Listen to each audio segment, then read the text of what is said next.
ఓం నమ శివాయ, శ్రీమాత్రే నమః. మిత్రులకి, శ్రీభిలాషులకి, అలాగే నన్ను ఇంతగా ఆదరిస్తున్న యూట్యూబ్ ప్రేక్షకులందరికీ కూడా పేరు పేరు ధన్యవాదాలు. మిత్రులారా, మీ అందరికీ పరాదేవత ఎలవెలలా మీతో ఉండి మీ మనోవాంఛ నెరవేర్చాలని మనస్ఫూర్తిగా కోరుకుంటున్నాను. ఈరోజు మనం చాలామంది మిత్రులు, గురువుగారు, డబ్బు ఆకర్షణ కలగడానికి ఏమైనా చిట్కాలు చెప్పండి, పరిహారాలు చెప్పండి, మా జేబులో డబ్బు ఉండటం లేదు, డబ్బు మా జేబులో ఎప్పుడూ ఉండాలి, అలాగే ముఖ్యంగా జేబులో ఏం ఉంచుకోవాలి, వీటిని ఉంచుకోకూడదు అని చాలామంది అడిగారు. మనకి ఈ సబ్జెక్ట్ మీద దగ్గరగా ఒక 50 వీడియోలు చేస్తుంటాను. ఈరోజు మనం వాస్తు, ఫెంగ్షుయ్, వేద జ్యోతిష్యం, అలాగే తాంత్రిక రెమెడీస్లో ముఖ్యంగా డబ్బు అనే పాయింట్ ఆఫ్ వ్యూలో 3 రకాలుగా విభజన జరుగుతుంది. ఆ 3లో మొట్టమొదటిది మన మనస్సు, రెండవది మన శ్రమ, మూడవది శ్రమకు వచ్చే ఫలితం. ఈ 3 భాగాలుగా వీటిని విడివిడిగా చూస్తారు. చాలామంది అదృష్టం కలగాలనుకుంటారు, కానీ అదృష్టాన్ని వారు హోల్డ్ చేయలేకపోతారు. మన పర్సులో కానీ కొన్ని వస్తువులు ఉంచుకోవడం వల్ల జీవితంలో నిరంతరం నగదు ప్రవాహంలా వస్తుంది అని శాస్త్రం చెప్తుంది. అంటే ఇక్కడ ప్రవాహంలా వస్తుందంటే గురువుగారు అవి పెట్టుకుంటే ఏమిటో వచ్చేస్తుందని కాదు, మనం చేస్తున్న పని మనకి సరైన విధంగా ధనాన్ని ఇస్తుంది. పర్సులో కానీ మనం ఈ వస్తువులు పెట్టుకున్నప్పుడు డబ్బు పాయింట్ ఆఫ్ వ్యూలో సంపదకు సంబంధించిన అత్యంత గొప్ప అదృష్టాన్ని తీసుకొస్తాయి. అందువల్ల కొన్ని శాస్త్రాల్లో, అంటే మనకి తంత్రశాస్త్రాలు కాకుండా క్షుద్రం ఉంటుంది, వాటి ప్రకారం కొన్ని సందర్భాల్లో పంచభూతాల నుండి, అంటే వాతావరణం నుండి బలమైన సానుకూల శక్తిని ఆకర్షించే వస్తువులు కూడా మనకి శాస్త్రం చెప్తుంది దగ్గర ఉంచుకోవాలి చెప్తుంది. ఇప్పుడు ఈ వీడియోలో మీకు మీ పర్సులో కానీ, ఆడవారిదే హ్యాండ్ బ్యాగ్లో కానీ ఏం ఉంచుకోవాలి, ఏం ఉంచుకోకూడదు, డబ్బుని ఆకర్షించడానికి ఈ చిట్కాలు, ఈ పరిష్కారాలు కొన్నిటిని మీకు చెప్తాను. మీరు నమ్మకంతో, విశ్వాసంతో ప్రయత్నం చేయాలి. ఇవి తాంత్రికమైన పరిహారాలు ఉంటాయి, దీంట్లో లాల్ కితాబ్ రెమెడీస్ ఉంటాయి. మీరు ఇందులో చెప్పే వాటిల్లో ఒకటికి మించి ఎన్నైనా చేయండి. అంటే ఒకటే కాకుండా చెప్పినవన్నీ కూడా ప్రయత్నం చేయొచ్చు. నాకు ఒకటే వీలవుతుందంటే ఒకటే చేయండి. ఎలా చేయాలి, ఏ విధంగా చేయాలి మీకు చెప్తాను. అర్థమైతేనే ప్రయత్నం చేయండి. అర్థం కాలేదనుకోండి, పొరపాటును కూడా ప్రయత్నం చేయమాకండి. అలాగే మీకు ఈ వీడియో నచ్చినట్లయితే లైక్ చేయండి. ఛానల్ని కొత్తగా చూస్తున్న మిత్రులు సబ్స్క్రైబ్ చేసుకోండి. పక్కనే గంట సింబల్ ఉంటుంది, ఆల్ అని నొక్కండి, యాక్టివేట్ అవుతుంది. నేను చేసే ప్రతి వీడియో మీకు వస్తుంది. అలాగే మీరు నాతో మాట్లాడాలన్నా, జాతక సమస్యల గురించి పరిష్కారాలు తెలుసుకోవాలనుకున్నా, మీకున్న సమస్యలకి రెమెడీస్ తెలుసుకోవాలన్నా, వీడియో డిస్క్రిప్షన్లో నెంబర్ ఇచ్చాను, ఆ నెంబర్కి కాంటాక్ట్ చేసి మీరు అపాయింట్మెంట్ తీసుకోవచ్చు. ఫీజు కూడా దాంట్లో మెన్షన్ చేయడం జరిగింది.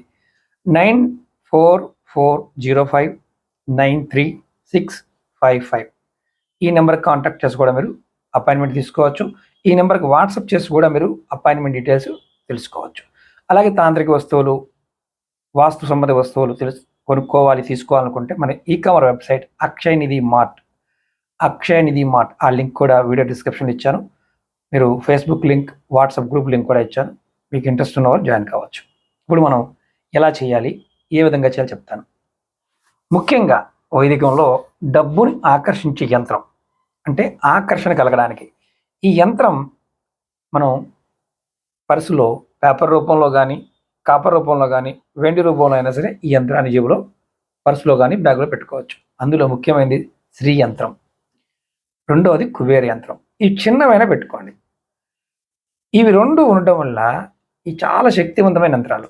ఈ యంత్రాల్లో ఒక్కదాన్ని పెట్టుకున్నా, 2 పెట్టుకున్న ఇబ్బంది లేదు. పర్సులో ఉంచుకోవడం వల్ల డబ్బు ప్రవాహం అనేది పెరుగుతుంది. అంటే డబ్బు ప్రవాహం మీకు రావడం అనేది పెరుగుతుంది. అలాగే రెండో ఉపాయం ఏంటంటే, ₹1 నాణ్యం గంగాజలంతో కడగాలి. 1 కానీ, 2 కానీ, 5 కానీ, ₹10 కానీ, ఈ వీటిల్లో ఏదైనా సరే మీరు గంగాజలంతో కడిగి, స్వచ్ఛమైన గంగాజలంతో కడిగి, మీరు లక్ష్మి నాకు రావాలనుకొని, సంపద దేవత అయిన లక్ష్మీమాత నాకు ఆకర్షింపబడాలి అని అనుకొని మీరు మీ పర్సులో పెట్టుకోండి. రూపాయి నాణ్యం కానీ, రూ. 2 కానీ, రూ. 5 కానీ, రూ. 10 బిల్లు ఏదైనా సరే దాన్ని ఖర్చు పెట్టకూడదు. మీరు గంగాజలంతో కడిగి చక్కగా దాన్ని మీరు మీ పర్సులో పెట్టుకోండి. అలాగే ఇంకా తేలికైంది ఒక ఎండిన రావి ఆకు, రావి చెట్టు ఆకు ఎండిపోయిందంటే అంటే చెట్టు నుంచి పండిపోయి రాలిన ఆకు తెచ్చుకోవాలి. ఈ రావి ఆకు లక్ష్మీదేవి యొక్క నివాసంగా శాస్త్రం చెప్తుంది. అందువల్ల ఈ చెట్టు యొక్క ఎండిన ఆకుని మీ పర్సులో పెట్టుకోవడం వల్ల, అంటే ఎండిన ఆకు అంటే పండిపోయిన ఆకుని, చిన్న ఆకునైనా మడత పెట్టని పెట్టుకోండి. సంపదని ఆకర్షించడానికి చాలా ప్రయోజనకరంగా ఉంటుంది. ఇది లాల్ కితాబ్ వీడియోలో చాలాసార్లు చెప్పాను. అలాగే ఇప్పుడు మనం ఇంకొక తేలిక అని చెప్తాను. కుంకుమ, కొంచెం చిటికెడు కుంకుమ లేదా పసుపు, ఈ రెండిట్లో మీరు ఒక కాగితం తీసుకొని, అంటే కుంకుమని పసుపుని తీసుకొని ఒక కాగితంలో చిన్న పట్లం కట్టుకొని మీ పర్సులో పెట్టుకోండి. దీనివల్ల ఏం జరుగుతుందంటే మీ ఆర్థిక స్థితి స్థిరంగా ఉంచుతుంది. అట్లాగే మీరు అనవసరమైన ఖర్చులు పెడుతూ ఉంటే ఆ ఖర్చు డబ్బుని వృధా నివారిస్తుంది. ఇది పసుపు కుంకుమని చిన్న చిన్న ప్యాకెట్ పెట్టుకోవాలి. ఇలా చాలామంది చేస్తూ ఉంటారు. అలా అలవాటు ఉన్నవారు ఖచ్చితంగా చెప్పండి. కొంతమంది వారి యొక్క పని అవుతుందా లేదా అని దేవాలయాల్లో ఈ పసుపు కుంకుమని పట్లం కట్టుకొని నేను అనుకున్న కోరిక నెరవేరుతుందా లేదా అని ప్రశ్న వేసుకుంటూ ఉంటారు. ఆ 2 పొట్లాలు తీసుకువెళ్ళి దేవుడికి నమస్కారం చేసి మనస్ఫూర్తిగా దేవుడి ముందు వేసి అందులో ఒక పొట్లాన్ని, వాళ్ళకి తెలియదు ఆ పొట్లం ఏంటో తెలియదు, తీసుకుంటారు. పసుపు వస్తే పని అవుతుందని, కుంకుమ వస్తే పని కాదు అని ఇలా వారు ప్రశ్న వేసుకుంటూ ఉంటారు. ఇలా చేసేవాళ్ళు చాలామంది ఉంటారు. అలా చేసేవారు ఎవరైనా ఉంటే ఖచ్చితంగా కామెంట్ చేయండి. ఇది మనం ఇప్పుడు చెప్పుకున్నది ఏంటంటే డబ్బు వృధా నివారించడం కోసం. అలాగే మనకి ఇంకొక పరిహారం ఏంటంటే, మనకి సముద్ర ప్రాంతాల్లో మనకి నత్తలు దొరుకుతుంటాయి, గవ్వలు దొరుకుతుంటాయి. అందులో తెల్ల గవ్వలు దొరుకుతుంటాయి. తెలుపు ఉన్న గవ్వ కానీ పసుపు ఉన్న గవ్వ అయినా పర్వాలేదు ఈ ఉపాయానికి. ఈ రెండిట్లో ఏదో ఒకదాన్ని గంగాజలంతో కడిగి లక్ష్మీదేవి యొక్క నామాన్ని మనసులో అనుకుంటూ ఆ గవ్వని మీ పర్సులో పెట్టుకోండి, బ్యాగ్లో పెట్టుకోండి. దీనివల్ల కూడా మీకు లక్ష్మి యొక్క అనుగ్రహం కలుగుతుంది, లక్ష్మి ఆకర్షింపబడుతుంది. అలాగే ఇది కొంచెం ఖరీదైంది ప్రస్తుతం, ఒక చిన్న వెండి నాణ్యం. ఎందుకంటే ఒకప్పుడు తక్కువ ఉంది కానీ ఇప్పుడు 3 లక్షలు దాటిపోయింది. వెండి చంద్రుడికి ప్రతీక. చంద్రుడు లక్ష్మీ సహోదరి అని అంటారు. పాల సముద్రం చిలికినప్పుడు లక్ష్మి చంద్రుడు కూడా వచ్చారనేది ఒక ప్రతీత. ఎవరైనా సరే ఒక వెండి బిళ్ళని లక్ష్మీ స్వరూపంగా, చంద్రుడి స్వరూపంగా మీ పర్సులో పెట్టుకోవడం వల్ల లక్ష్మీదేవి యొక్క ఆశీర్వాదం లభిస్తుంది. అలాగే ఇంకొకటి చాలా తేలికైంది, తామర పూస, తామర గింజ. మీరు ఈ గింజలో కూడా లక్ష్మీదేవి చాలా అమ్మవారికి చాలా ఇష్టమైనదిగా చెప్తారు. మీరు ఎవరైనా సరే ఒక గింజనైనా సరే మీ పర్సులో కానీ మీ బ్యాగులో ఉంచుకోవడం వల్ల లక్ష్మీదేవి యొక్క ఇష్టత మీ మీద పెరుగుతుంది. అలాగే ఇవన్నీ పర్సులో ఉంచుకోవాల్సినవి. ఇప్పుడు పర్సులో ఏ ఉంచకూడదో చెప్తాను.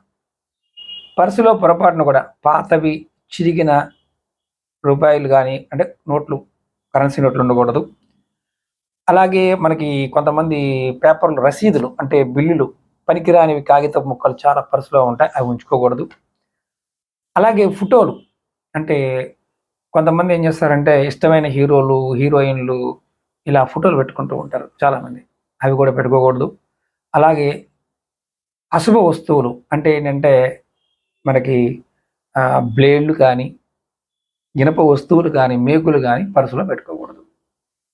అలాగే ఇంకొకటి, ఎవరికైనా అప్పు తీసుకుంటే రుణ ఖాతా అంటాం. అంటే ఏంటంటే పేపర్ మీద అప్పు ఇచ్చిన వాళ్ళ పేపర్లు కొన్ని ఉంటాయి, అవి పెట్టుకుని తిరుగుతూ ఉంటారు, అవి పర్సులో ఉండకూడదు అంటారు. పర్సు ఎప్పుడూ కూడా శుభ్రంగా ఉండాలి. అలాగే శుభ్రతమైన అంటే ఏంటంటే మనకి ఎప్పుడూ కూడా పర్సు శుభ్రతగా ఉంటే మీకు నిరంతరం డబ్బు, సంపద ఆకర్షిస్తూనే ఉంటుంది. అలాగే పర్సులో పొరపాటును కూడా వీటిని, అంటే ఏదైతే పాత నోట్లు, ఇనుప వస్తువులు, రసీదులు, బిల్లులు, ఇలాంటివి పొరపాటును కూడా ఉంచమాకండి. పర్సు పాడైపోయింది అనుకోండి, చిరిగిపోయింది అనుకోండి, లేదా డ్యామేజ్ అయింది, దాన్ని మీరు ఇమ్మీడియట్గా మార్చేయండి, కొత్త పర్సు తీసుకోండి. నేను మీకు ఇలాంటి సబ్జెక్ట్ ఇంట్రెస్ట్ ఉంటే ఇలాంటి వాటి మీద మీకు నేను పరిహారాలు చెప్తాను.